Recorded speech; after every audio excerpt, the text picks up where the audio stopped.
Hello Bangladesh. Recently দেখতে পাচ্ছি social মিডিয়াতে সবাই মুস্তাফিজ ছাড়াই টি-20 বিশ্বকাপ খেলতে হবে আইসিসির এমন একটি চিঠির খবর ঘিরে তৈরি হয়েছে তীব্র বিতর্ক। এই খবরে ক্ষুব্ধ হয়েছে বাংলাদেশ ক্রিকেট বোর্ড, আর সেই সঙ্গে আলোচনায় এসেছে সাকিব আল হাসানের একটি লাইভ বক্তব্যে সাকিব আল হাসান আইসিসির অবস্থান নিয়ে কড়া সমালোচনা করেন।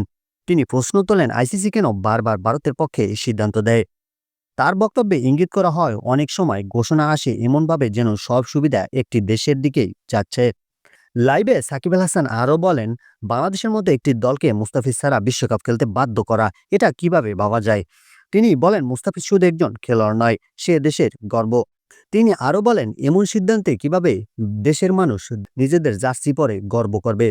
তিনি আইসিসিকে বলেন, আইসিসিকে ইন্টারন্যাশনাল ক্রিকেট কাউন্সিল না বলে ইন্ডিয়ান ক্রিকেট কাউন্সিল বলা উচিত। এই বক্তব্যের পর সামাজিক যোগাযোগ মাধ্যমে শুরু হয়েছে তীব্র প্রতিক্রিয়া। কেউ সাকিবের কথায় সাহসী বলে সমর্থন করছেন, আবার কেউ বলছে এই ধরনের ভাষা আন্তর্জাতিক ক্রিকেটে উত্তেজনা বাড়াতে পারে। এখন প্রশ্ন একটাই, আপনি কি মনে করেন এমন সিদ্ধান্তে বাংলাদেশের সঙ্গে ন্যায় বিচার হয়েছে? কমেন্টে আপনার মতামত জানান।